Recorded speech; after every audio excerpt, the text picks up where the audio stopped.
Good afternoon. Welcome to this webinar. I could not think of a more relevant topic than the German elections that happened just a few days ago for this Circle U Democracy Hub webinar. My name is Dan Bannock. I am a professor of political science at the University of Oslo, and I also direct the Democracy Hub for Circle U. And I'm joined today by two wonderful colleagues of mine. We have Professor Claudia Mattes from Humboldt University in Berlin. She's sitting in her office in Berlin as we speak, and we'll talk more about why Berlin is very special in this, or has been in this election and the results. And then I have my colleague, Professor Jens Jungblut, sitting in his office at the University of Oslo.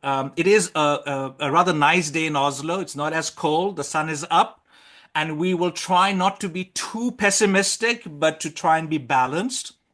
There are lots of things that we wish to talk to you about or discuss with you. There will be the opportunity to ask questions in the chat. And I thought that maybe we could start naturally enough to talk a bit about the results. I'm sure some of you have been reading newspaper reports. Some have been wondering why the elections happen now. Apparently, they were held a lot earlier than they were supposed to be held. There's been quite a lot of interest in American involvement and some billionaires trying to influence elections in our parts of the world. It's just so many juicy stories to talk about. So I want to get us started by asking Claudia, who's in Berlin, to give us a little sense of what the atmosphere is, Claudia, in Berlin after the elections. Is there this feeling of relief? Could it have been worse? Could it have been better? Give us a little sense before we move on to discussing some of the details. Yes, I would say there's a lot of relief that it's over because there has been a lot of, the campaign as such has been quite short. As you have mentioned, these were early elections. The real elections were expected to take place in September, but since our three-party coalition broke down in autumn, there had been new elections called or early elections. So it was a campaign starting after Christmas until last Sunday, so quick and intense. It has been followed by some events that I'm sure we will talk about as a peculiar vote in our parliament. So I think now the mood is really, thank God it's over. Now we have the results. Now we can see how to manage all of this. And there's another election coming up in the city or the state of Hamburg next Sunday. So when this is over, and it's most likely that Social Democrats will win again, I think then talks will start on forming a new government. And that apparently is going to take place before Easter or after Easter, something like That's that. at least the plan for now, and I think it's good that there will be quick discussions, and there have also been suggestions on how to speed this up, so not to have all the usual inside party discussions, having referendums by party members and so on. So to be quick, especially because of the geopolitical environment. Excellent. So, Jens, you're German, but you're based in Norway. Give us a little bit of a sense of how we, or this part of the world, our colleagues, are talking about the election results. What is your take? I think there's also some form of relief because I think, especially from maybe other European countries, and I mean, Norway is not an EU member, but being a member of the EEA, one always looks a little bit to Europe as well all the time. I think there's some relief that there is now the elections are done and there's most likely going to be a stable government because, as Claudia already mentioned, it like looks pretty good that there will be a two-party coalition if the Social Democrats and the Christian Democrats can find a way together, which I think kind of the external situation in the world will make it more likely than not that they will find a way to work together. And that kind of creates a bit of stability, as we also have in the title of this event. Like, most likely this will lead to more stability and a more kind of active German government again, given that Olaf Scholz's government lost its majority in November and is still in office formally, but can't really do that much because it just lacks a parliamentary majority. So I think the view from Norway, and I think generally from Europe, was like, great, now, you know, the captain's chair is soon full again, and then the very slow ship of Germany can be steered into a European direction again. So it's interesting to hear both of you use the word relief. And I suppose that is connected with the hype and this attention that was given to the far right party, the AFD. And they've done really well. They've doubled their mandate, right? It's like since 2021. So they've doubled their mandate. They've got lots of seats. They're an important power. The whole of Eastern Germany has voted for them, at least if you look at the map. Not everybody has voted, but that's where their base is. But the relief, I suppose, is connected to the fact that they could have been even more popular. Is that right, Claudia? Yes, so of course they pretty much finished according to what the polls had predicted, something around 20% of the votes. Some AFD members had expected to achieve even more. So therefore, looking at what we saw from their party gathering on Sunday, they did not look too happy. Nevertheless, it is quite a decisive change, and having now around 150 MPs of them in the parliament is something very problematic. And among them are people, just to name a few, for example, Maximilian Krah, who was the candidate for this party for the European Parliament elections. And because he was so radical, they, after some time, did not, so to say, allow him to show up in public anymore and turn to other people, even inside his party. There are some others who are affiliates of the party chairman in Thuringia, Björn Höcke, who is a clearly fascist, right-wing extremist ideologist. So the membership of the AFD in the parliament will be quite peculiar. And this is something that the other parties have to prepare for. And therefore, I think it's also good, as Jens has said, that we most likely will have a two-party coalition and two other parties forming a democratic opposition in the parliament as well. So as I understand it, Jens, nobody wants to really, none of the major parties want to work or be in a coalition with the AFD. So in that sense, there is also stability and some sort of predictability. But as Claudia says, they're going to have lots and lots of seats in the Bundestag, which would mean that they could be disruptive. They can really push their agenda. How do you see that coalition forming now and keeping this far-right party out of the government? I think, the so-called firewall in German politics has been like the big kind of issue for a long time, and I think by and large is quite intact. There has been this one incident a couple of weeks ago where there was like a parliamentary vote which the CDU initiated and which has been passed with the help of the AFD, which was then kind of obviously in the middle of the election campaign, then very strongly used in the campaign also as a sign of, oh, if you vote for the Christian Democrats, you might end up waking up with the AfD in government. But at the same time, the Christian Democrats were always very, very clear that this is nothing that they want to do.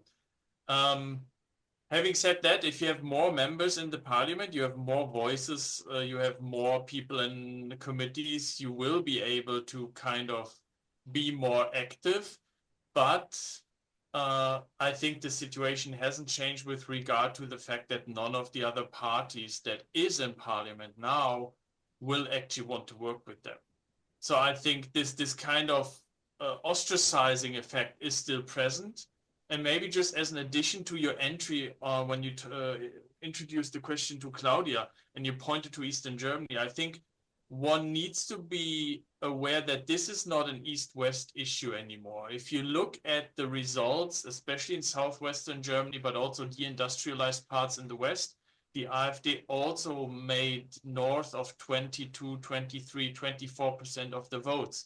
So yes, there are areas in Saxony where they had 44, 45% of the votes, but there are also these areas in the rest of the country where they outperformed the national average. So I think there is an East-West story, but I think just reducing it to it is more, it's like too simple to say. Yeah, because I was just looking at the colorful maps and it just showed that it was the eastern part that had the total dominance, whereas the Christian Democrats, Social Democrats were doing better in other parts. So that's why, it just looked to me that a very clear cut. Of course, there will be pockets in all of these other areas where the AfD got votes, right? But okay, just tell me, I mean, give us a sense, Claudia and Jens, who are the winners then? Because if you look at the Christian Democrats, it's like 28.5% of the vote. Is that something that you can really say, I won the election? Who is being projected as the true winners? Well, this is a good question. It depends a bit, of course, on your political standpoints. If we simply talk about numbers, then definitely the AfD is the winner because they are the only party that doubled their share of votes and then seats in the parliament. If you look at another party, namely Die Linke, the leftist party, so first of all, when there was a split of this party into two in autumn as well, so there were discussions about the fate if both of them would actually be able to enter the Bundestag, overcome the 5% threshold. In the last 2 weeks, and especially after this vote on this resolution that Jens had already mentioned, it did become clear that this party was, so to say, the only one that expressed a very clear opposition to this action taken by Christian Democrats. They became super popular in social media. We had many demonstrations here in Berlin, but all over Germany. And therefore, this party, in terms of popularity, in terms of attention, and in terms of managing to overcome the threshold and somehow gain new recognition in the wider public, is definitely Die Linke. And they won more districts than expected.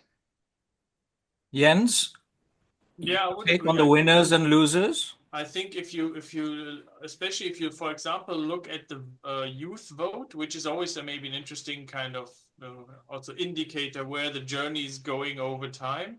It's both. It is Die Linke and AfD, which actually scored well, and Die Linke was actually extremely popular among young voters. I think this is given that like all the three parties who were in government lost, and the CDU, while they gained votes, underperformed their expectations. I think, those are the two winners clearly. So it will be interesting to see how this translates then into parliamentary action. And if we think about majorities, like, yes, we will have most likely a clear government majority for a potential CDU-SPD government. But if they want to, for example, change the constitution when it comes to the debt break, which is a big issue, or spending extra money outside of the debt that's allowed by the constitution for example, the military as a response to challenges in the global environment, they will need a 2/3 majority. And that's when they then will need to talk to a lot of these actors who are empowered through these results and who will have demands. So then it gets juicy. We can talk a bit later, slightly later on, in relation to what explains these two sort of polar opposite parties, if you could say that. You have AfD and Die Linke, their rise. We'll talk about the youth vote and social media. But let us just remind our viewers what the main issues were in this election. The one thing that I'm sure a lot of us have realized is that immigration was on top of the agenda. Leading up to the elections, there were several, and also before the elections, there were several high-profile attacks that got a lot of attention, on immigrants who were committing crimes, etc. And then you had interference from the Elon Musks, etc., saying you guys should be, supporting certain parties. So apart from immigration, we can also talk about immigration. What were the other major issues that voters were looking at while making their choice. Claudia? Yeah, so definitely the economy, the state of the economy. So the Christian Democrats actually in the first place were more eager to stress this topic to a greater extent. So migration came in later. Before talking about this, so first of all about the economy. So their main claim was that during the previous government and the attempts to make the economy more climate friendly, some legislative initiatives failed, I would personally say, not because they were, so to say, badly developed, but because there was also a lot of public campaigning by one of our tabloids against, for example, a law about heating and making houses more efficient and more climate friendly, because these are the two major problems, traffic and housing, when it comes to CO2 emissions. And then the Christian Democrats constantly argued that there should be more done for the economy, that energy prices need to decrease further, and that they need to boost it and to make it more competitive. What was actually not so very much in the discussion was the whole issue of climate change mitigation, which was a very prominent topic in the 2021 elections. So this has lost.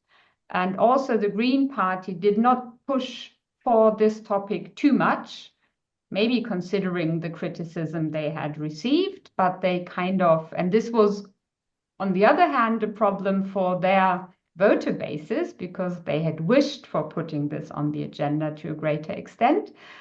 And what Die Linke, for example, did, especially here in Berlin, was housing. So prices, rents, and so on, yeah, and the provision of housing, which is a pressing problem for many people in urban areas. Especially for young people, right? Exactly. So these more local topics were also very relevant for voting decisions. Jens, your take on the major issues in the elections? Yeah, I mean, I fully agree with Claudia. I mean, interestingly, it's kind of not too unsimilar from what we discussed a couple of weeks ago with the US elections. You know, if you think about, you have immigration, you've got the price development, like wage versus prices. And I think what was interesting is that obviously as an interaction with what happened in the US, also the whole issue of security and defense became a more visible topic than usual. Usually Bundestag elections are not about as much about security policy as they were this time around, but also given that the external circumstances just made this a very salient issue. I'm not sure how much, like, you know, how many voters had that as their kind of primary vote decision topic. I think these other issues that Claudia mentioned were more important there. But if you look at the discussions in the media, if you look at the discussions at kind of election debates, there was always a significant space for international politics, security politics, especially towards Ukraine and Russia. And as Claudia was saying, there was barely any space for climate. So there were no climate policy discussions at all. Like this crowd, like these big issues really crowded that out. But that follows, I suppose, a general trend also in our parts of the world where, parties that were focused on climate, like the Greens, suddenly felt that their major topic, climate, was being overtaken also by the other major parties. And therefore, these climate parties did not have much to offer that was very different from what the other parties. Was that the case also here? I'm actually not. Sorry, Claudia, go ahead. I wouldn't say that much because, in fact, the other parties did not put that on the agenda too much. Their point was rather we should slow down the transition. We might discuss again about the end of fossil fuel dependent cars, which was a difficult compromise in the European Union, where the Liberal Party Minister for Traffic and Infrastructure voted against it in the first place. Also slowing down further expenses for climate change mitigation. So it was not that the other parties took the topic away, that there was rather a general narrative of we should be more slow and provide, and also this whole discussion, not only for the economy, but also for private households, that all these policies are very costly, which is, of course, also a peculiar narrative that was shaped by parties opposing to engage more against climate change, and that also dominated the discussion to quite an extent. But just staying on economy or economic issues, walk us through what happened in the fall that led to the resignation of the Minister of Finance and the collapse of the coalition. What was it that led to that huge disagreement? It was the Minister of Finance that resigned, right? Yeah. Yes. So yeah. Anybody, Jens, Yeah, Claudia? Yeah, okay. Okay. So just to cut it short, I mean, they, as Jens has mentioned, so Germany put a debt brake into the constitution when we had the European fiscal and budgetary crisis. In these days, it was considered to be something good. Although some experts had already said, well, considering how difficult it is to change the constitution, be careful. But okay, they did it. So now there are, of course, certain limits. And then there was the problem that the government actually had a special budget for climate change issues and they needed more money for defense, for supporting Ukraine. So to spare you the details, yeah, there was a discussion about these extra budgets where then finally the Constitutional Court said this is against the Constitution, what your plans are to reuse these funds. And then at the very end, they simply did not have enough money for other projects. And then the Liberals constantly consisted on this debt brake and on rather saving than spending. So at the end of the day, in addition to other problems and loss of trust, then the chancellor said, okay, dear Mr. Lindner, our finance minister, you are fired because, yeah, we did not reach common ground on how to continue our collaboration in terms of spending and the debt brake. I think the interesting thing here is that we can expect this to be an issue also forward, because this rule that is now a constitutional rule, so it needs a 2/3 majority for any change, says that there's a maximum threshold of percentage of public debt that can be taken. And so you obviously tie the hands of the government in times of revenues going down, what they can spend money for, especially if you have extraordinary expenses, just like, for example, supporting Ukraine, beefing up your military after kind of there's now a demand of what 3, 4, 5% of GDP being spent on the military. You have climate policies and a shift in the economy that you need to kind of somehow regulate or support as well. And obviously, as a government, you need money for this. And so the Christian Democrats were always very good in kind of holding up that the sanctity of the debt brake and the sanctity of sticking to the rules while they were in opposition. But now that they will be in government, they obviously realize they will face the same problems that the last government has faced. So they are much more open to changing these rules now. It's a bit of a Nixon could go to China situation. So the likelihood that they will also be now the ones that can actually lead to some form of a change in that rule is actually quite high. But the problem here being they won't have the majorities in the coming Bundestag. And so there were already in this week discussions whether they should use the old Bundestag, which formally is still seating and could still meet, for extraordinary meetings to kind of change this, because there the majorities are still the old ones, and they could like find a 2/3 majority for this. But this seems to be off the table now. But I think in general, the question about fiscal room to maneuver for the government and how to change these rules with which they kind of tied their own hands a couple of years back, this will be a big problem to solve, because if they don't solve this problem, they will run all kinds of distributional issues, and they will have a very hard time coming to a common agenda if they can't ease the distributional pressure here. This is almost like the chaos that often takes place in the US with the government shutdowns when you can't agree on government spending. But just to clarify for our viewers, the collapse of the government was because one party, a major, it was the Social Democrats, right, who wanted an exemption from the rule, was it? And then the Minister of Finance, who represented another party in the coalition, was against it. That is the story. Right? And the Minister of Finance represents which party again? Remind me, because they've The done not Liberal too bad. Party, and they did not overcome the 5% threshold. So they definitely are the losers of this battle and of the election, because they are now thrown out of the parliament. He has already stepped down from his position as a party chairman. And this party will have to somehow reinvent itself by being outside the national parliament. They are represented in some parliaments on the level of the federal states. So they are not unimportant. And we also have a second German chamber that represents the federal state governments.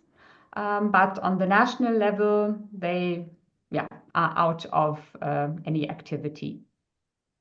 But all of this is surprising in many ways because we are used to seeing Germany as the economic powerhouse of Europe. Germany, it's this car industry which has been in recession. I've been reading reports. I'm a huge fan of German cars.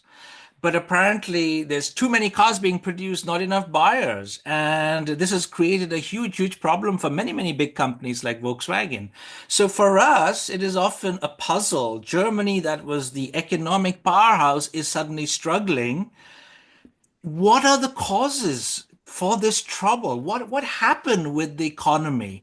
Was it the war? Is it a combination of the pandemic, war, something else? What caused this problem? Why even talk about the debt break? Because it was going on quite well. I think there are many things that happened simultaneously.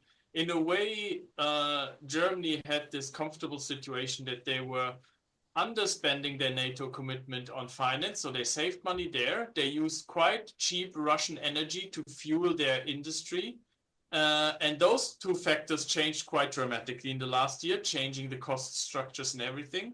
At the same time, it's like Germany is a coordinated market economy. Like they are built to do incremental long-term innovations on established products. They do very, very well to fine-tune things that they've been doing for a long time. And one of the major factors of the industry, the car industry, has been asleep at the wheel when it comes to electronic cars. The electric car market is something that they really kind of missed out on for a long time. If you were saying that, oh, German car industry, they were doing so well. I mean, one of the reasons they are struggling now as much is because their Chinese market has collapsed, because Chinese companies have come up, because couple of years back, Volkswagen was running a deficit and was only saved by their sales in China. So it's not as if like the sales at home have been like glorious over the last 5, 6, 7 years. So there has been like this cooking structural problem in the kind of economic sector, and that has then just been supercharged by the energy crisis following the Russian invasion of Ukraine.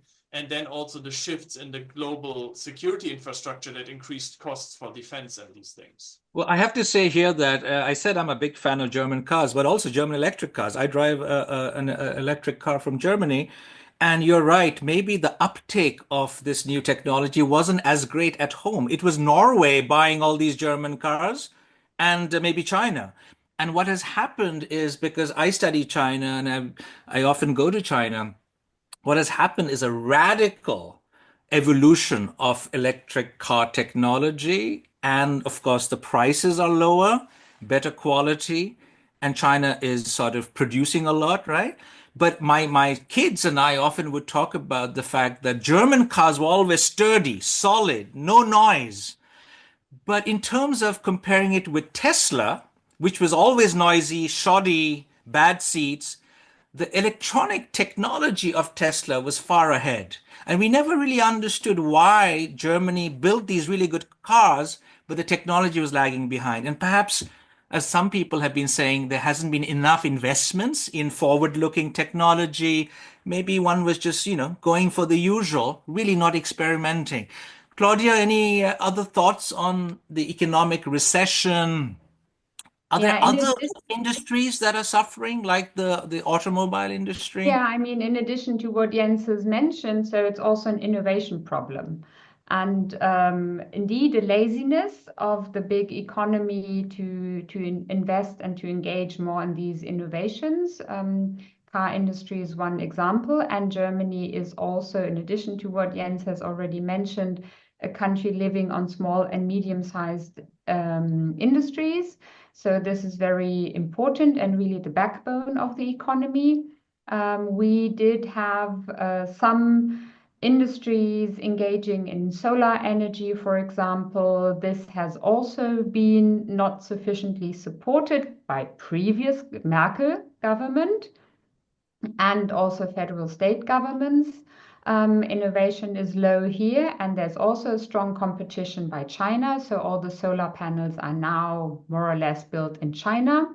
So there are various sectors where previous German governments have also slept, and also the German economy and this representatives of the big and the small and medium-sized industries did not really engage. Of course, they would argue that the structural conditions have become too difficult, and they would always complain about energy prices. But as we have also said, quite a lot has been actually achieved by this the previous three-party government when it comes to the provision of energy. So we all had warm homes, and also the industry had enough energy to continue their production after everything with Russia was shut down. Jens and Claudia, I read a few analyses of late, and some were pointing to the fact that there are many factors that explain the vote and the results. One has to do with previous decisions to open your borders to refugees, welcoming Syrians and others from conflict zones. That was one. And another had to do with this uncritical reliance on Russian energy sources for gas, that one did not really, a bit like you were saying, Claudia, one was maybe sleeping at the wheel, that one did not plan for these eventualities. But so I'd like you to reflect on those things. But generally, if you were to tell our viewers what characterizes the voters who voted for these two parties that we just mentioned earlier, AfD and the left? Who were these people? Claudia, you said that it was mainly young people, maybe interested in housing shortages that Die Linke was talking about. So I understand that. What about AfD? Is it just immigration, or was it also the fear of losing welfare, unemployment, economic feeling of economic doom? What characterized these votes? Well, it's really a variety of issues, and we indeed have to look into the demographics to a greater extent. So just to start, and then I think Jens can also add on to that. So for example, for young people, it is of course this affinity to social media and especially to TikTok, where the AfD is very successful and popular and reaches out to many of them. Then, of course, when you think young people, sometimes they talk to their parents, sometimes they don't, but of course, it also matters how your family views on certain issues or your peers. And in the last election, the young people voted for either the Greens, if they were more Fridays for Future like, or they voted for the Liberals, if they were more like, well, we want to protect individual freedom and that we can do whatever we want. So now it was between the AfD and Die Linke. So again, we have those who kind of are receptive of these extremist nationalist narratives. And we have those who are more critical towards them and consider Die Linke to be the only party because they were not in government, they were not kind of in danger of having to enter into a coalition with the Christian Democrats. So they were very clear in their standpoint, especially in larger cities, not only about housing, but also about being against right-wing extremist talks, narratives, and the respective personnel. So for the young people this time, yeah, there were kind of these two options. The Greens were now, according to their views, a bit too established. Yeah, you know, kind of mainstream. So if you really are interested in politics and want to express some protest, then you voted for Die Linke. There was also a general feeling that this party should be saved and should be still represented in the Bundestag because of its peculiar perspective on certain issues, especially after they had split apart. And maybe we will also talk about foreign and security policy, but a certain wing around this figure, Sarah Wagenknecht, had left Die Linke. So for the youngsters, as I said, those two options. Maybe Jens Your carry on with other demographics. Yeah, I would approach it maybe from the question, where did these parties drew new voters from? Because you can get this data as well from, so where did they gain voters from? And I think to a first point to maybe we haven't mentioned is that it was a high turnout election. It's the highest turnout since the Was it 82, 83%? Yes, it's the highest turnout since the Willy Brandt elections in the 1970s. So that's a good thing for democracy. That's a great thing for democracy. Now turning to where do some of the parties gained, the AfD gained a massive amount of voters from people who hadn't voted before. So what they managed to do is actually get people to the polling place who were not participating in politics before. So I think 1.8 million.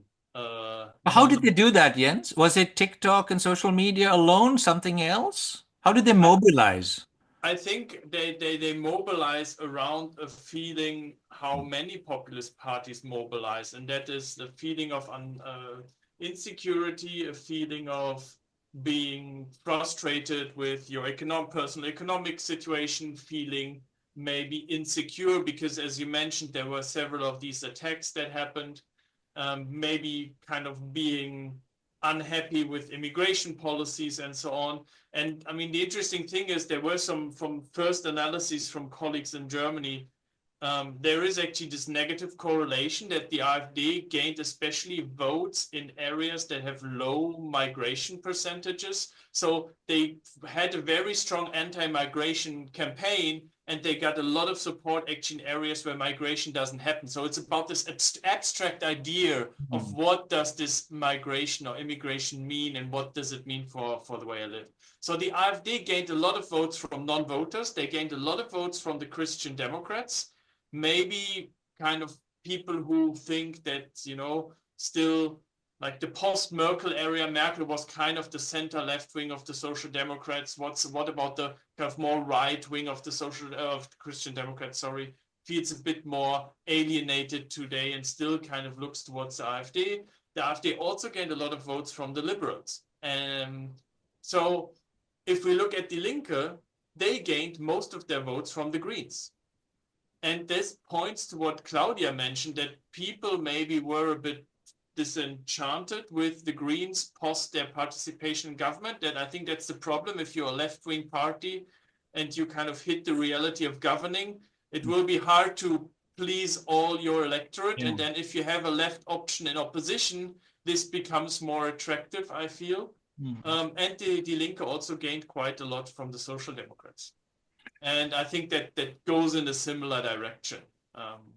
But as you guys know, in our Circle U European University Alliance, we also have a hub looking at AI. And, you know, I've been interacting with our colleagues on the link between, you know, AI, artificial intelligence, and democracy, and the role of disinformation and misinformation and technology that can, you know, be manipulated, etc., to what extent, and I know that this has been an issue, to what extent do you both think that disinformation has been important in this election? Because on the one hand, 82, 83% turnout, great.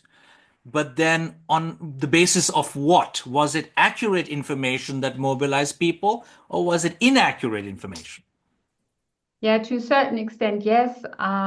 We don't have any numbers in terms of, to what degree or so ever. But to a certain extent, we also have to see that correct information does no longer convince people. So there have been plenty of studies on showing that, for example, the election manifesto of the AfD is in favor of people with a very big income. Voters ignored this, that they are voting against their own socioeconomic interests. Or there have been other discussions about the reasons of inflation or the levels of criminality among migrants versus long-term Germans, so to say. And all of these facts and figures that have been out there in various ways or in various channels did not have an impact that much on the voting decision. And interestingly, also, the whole discussions that we had throughout the campaign did not change the voting intention and finally the voting result, maybe except for Die Linke in the last 2 weeks, to a great extent. So maybe it is no longer really the question of, actually convincing or influencing, manipulating people by disinformation. Maybe we are already beyond this, and some people cannot be convinced by real facts any longer. So fake news is the default option, maybe. Jens? Yeah, I'm not sure whether I'm as pessimistic. I don't know. I think you have the problem that you've got bubbles or milieus that kind of live in their own kind of ecosystem, and it's really hard to penetrate this. And I think maybe a very visible example for the problems that we face was the fact that Elon Musk appeared at the party meeting of the AfD and took this very strong position in favor of them. Vice President Vance also mentioned them. And so you have this issue of, in a way you could say this was the perfect storm for the AfD. Like you had the attacks, you had the frustration with the three-party government, you had a lot of policies that should have driven the people out to vote in favor of them, and you had like an international climate which was also very much in their favor. And they still only made 20%, so maybe this is like the glass half full version of it. But at the same time, and I mean, Friedrich Merz, the most likely incoming chancellor, was saying on the evening of the election that election interference was an issue, and election interference by the US was as severe as election interference by Russia. And I think this is also, when we talk about fake news, we always think about like, okay, these are the parties just spreading wrong narratives. But I think what is part of the reality also now is that the geopolitical aspect was also not to be underestimated here. Do you guys think that that kind of excessive focus, especially Vance at the Munich Security Conference, his notorious speech, and also Elon Musk appearing on the big screen during the AfD conference, do you think that put people off? Some people who would have voted for AfD suddenly felt, we don't want to vote for people who are interfering or a party that is being interfered with or being supported by outsiders. No, that was not a... I don't think so, because I think that's this interesting maybe side effect of this so-called firewall around the AfD, that if you consider voting for, like, yes, the AfD gets 20%, but all supporters for all other parties don't want to work with the AfD. So I think the AfD continues to be the pariah in the system. And if you opt in to vote for that kind of entity, I think these kind of factors don't disturb you. I mean, it's also absurd from other points of view. Like, the AfD has an extremely strong anti-US wing and anti-US politics, and then the US government comes in and praises them. I mean, there's a lot of things wrong there, but I don't think that the US government taking this position really created a problem. But how polarized is the German electorate? Well, that's a very good question because, of course, we can say yes, 20% vote for the AfD, at least on national average, and 80% do not. And this is, of course, also a question that angers quite a lot of people who consider themselves to be part of these 80%, that especially in the campaign when there was so much talk about this so-called illegal migration and closing the borders and so on and so forth, this is only addressing these 20%, but not the majority of the people. Even though there, of course, have also been a lot of polls that there needs to be something done with migration. So, yeah, not, and there have been maybe like 50% of people having this opinion, but on a general level. And then nowadays, some commentators said, well, this move of the Christian Democrats also strengthened the leftist party, and now we have two extreme parties in the Bundestag. I would not fully agree on that, because even though the leftist party is quite critical towards some issues, they are very much in line with the constitution and with the political system as such. So they have no intention of overthrowing it in any way. If you look at public discussions, at least in many places, people still talk to each other. So it is not as extreme as we know from some areas in the United States. Where it is a problem is, let's say, in some remote, smaller cities or more rural areas in East Germany, and as we have said, also in some parts of West Germany, where it is not only because we really have to see in some cases, even though the AfD had the majority, in some districts, other parties were not that far behind. And we have districts where other parties are below 10%, and the AfD really dominates the local discourse. And this is definitely a problem for democracy when there is just this one and only opinion, and also considering their representation from the districts now in the Bundestag, this might also increase further polarization. But if we are lucky and if our government formation won't take too long, there can also be some hope that a more moderate political discourse will be on the agenda again. Jens, before I give you the word, I just want to tell our viewers, please send your questions, any comments. I have the chat open. I don't see anything yet, so just so that you know, you're welcome to come up with your questions and comments. Yes, Jens, on polarization. Yeah, I think there is polarization in the sense that this idea of I think like being here in Norway and looking at, for example, how Norway deals with their right-wing populist party, the Freedom Party, which has been in government together with the conservatives, and is kind of more or less mainstreamed now. This is very different in Germany. The AfD is still ostracized, and I think it's so far not thinkable to have them in a federal or even a state government. But there are some state government elections coming up next year where we have to see whether this will still be the case.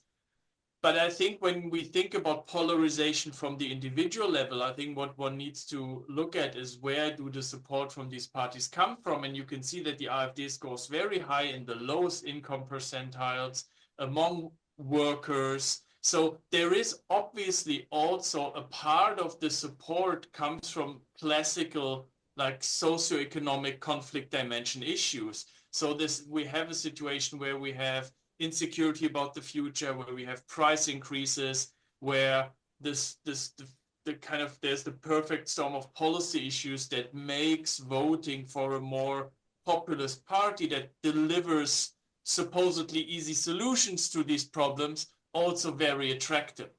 So I think what will be interesting is if the kind of political framework conditions and the actions of the incoming government will be able to, for example, increase buying power, keep costs stable, create this feeling of like a government that's doing things to address these issues, whether that then will also lead to a drop in the support. Because I think this three-party government that we just had was the first time that there was a three-party government in the history, and it was also among the most unfavorable governments Germany ever had. So I think there are some framework conditions here that kind of led to this polarization to a certain extent happening. And I think it will be interesting to see how the support now behaves, let's say in the next half year or so. What will we see happening? Because Claudia mentioned earlier, we have the state election Hamburg coming up on Sunday, and there the AfD is polling very badly. I mean, what badly? I mean, they are polling in single digits. So like in Hamburg, they most likely will get in, but they are around 8 or 9%, which is much closer to kind of where you would maybe have expected them. So you can see that there is, even with all of this kind of maybe polarization, it is not as kind of uniform as it might seem. Well, I think it's fascinating to have elections on Sunday. Maybe that explains at least, maybe not maybe historically, but at least this high turnout.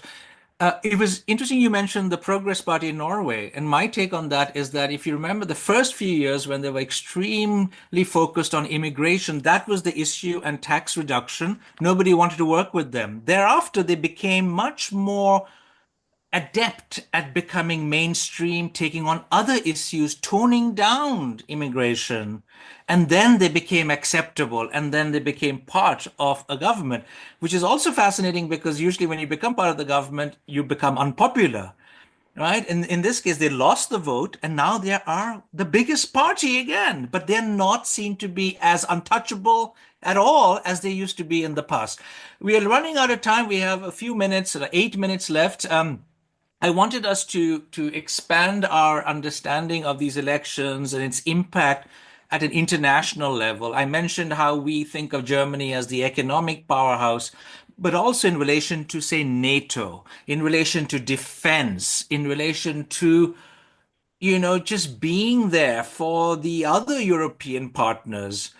And one thing that the Trump administration has been harping on is, of course, defense expenditure, that all European or NATO countries should expand and increase it to at least 2, 3, 4. We're talking about 5%. This morning, I was reading on foreign policy, Kishore Mahbubani, well-known international civil servant from Singapore, has basically said that we should be doing the unthinkable, that Europe should be doing the unthinkable. And one of the things that Europe should be doing is to say no to NATO, make our own alliance. Tell the Americans we don't want you guys. We'll fill in the funding gap. Number one, and he has two others. I can mention another one. He wanted Europe, he said that Europe should actually foster closer relations with China as an alternative. And in both of these issues, Germany is going to have to, somehow make a choice because there's no money, maybe not enough. You have the debt cap in relation to defense spending. Maybe that's going to be difficult.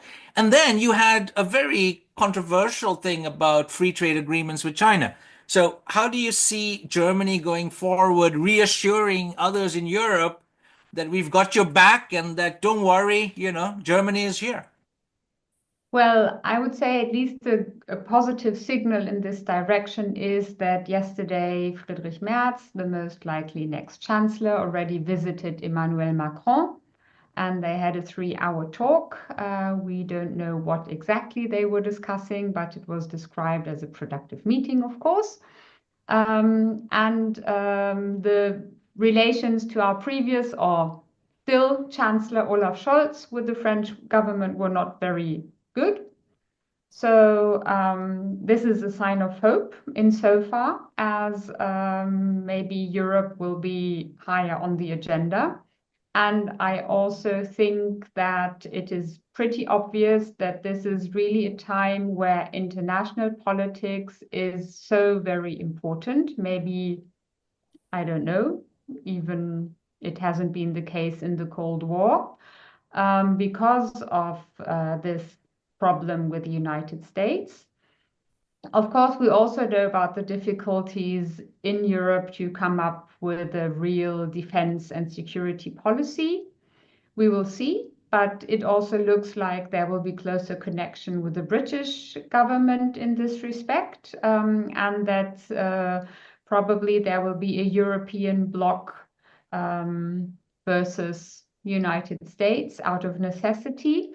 I don't think that relations to China will really change from a German perspective, and also from the European Commission's perspective, this competition issue, and also considering this quite vague stance of China regarding Ukraine.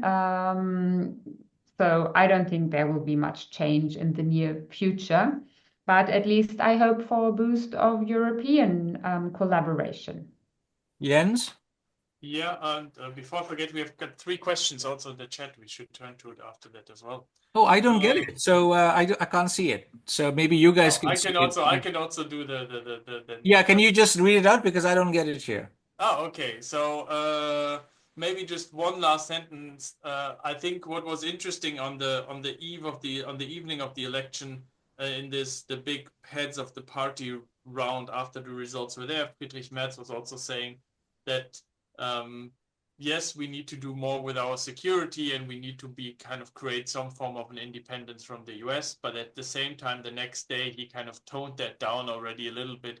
And I think, like, realistically speaking, yes, even with more European cooperation, in the short run, there will be a need for keeping the US in Europe with some form of troops and some form of, also like the whole discussion about the nuclear shield and all of these things. Like, there it gets very technical very fast, but I think there's certain capabilities that the Europe can't just replace from one day to the other without the US.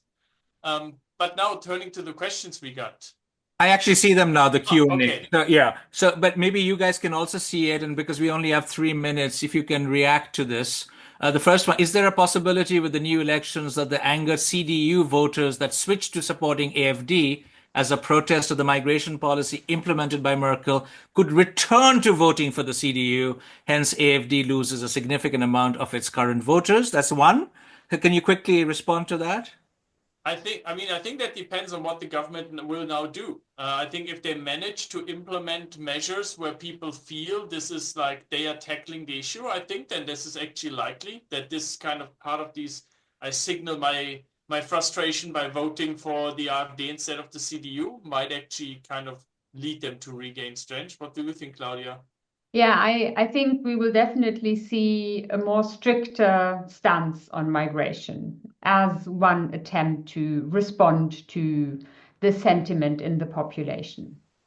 We have a second question, and if I can, it's a long one, so I'm going to just paraphrase it. We've touched upon some of the issues relating to EU, Germany's foreign relations, but if I paraphrase it with all due respect, if I've got it wrong, but I'm interested in just closing in trying to get you guys to reflect on the future of democracy on the continent.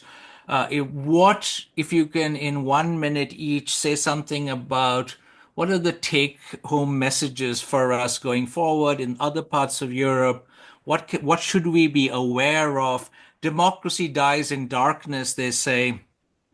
Are we witnessing a new form of populism that we should be on the lookout and be wary of? So any sort of reflections on democracy from this election, which is of course just happened a few days ago, so we haven't got all the details, but nonetheless.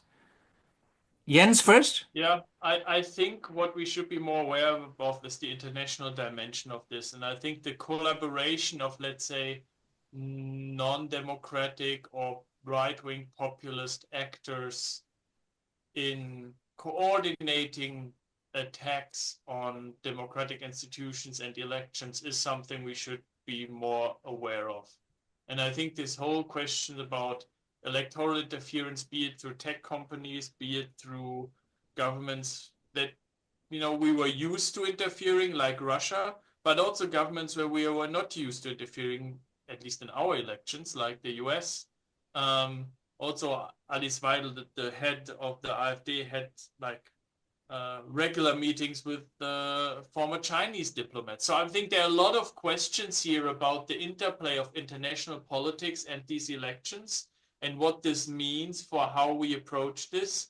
And I think this will be really interesting to see also in coming elections in other European countries. We've seen it in Romania, where like the elections was now recalled because of interference from Russia. And I think these kind of factors will become more important, and that will be an interesting challenge. Thanks. Claudia, 30 seconds. Yeah, I agree. And in addition to that, I think what we can also learn from this election, that local politics matters and that the MPs should really take care of their constituencies, be present, travel, talk to people, and engage on the ground.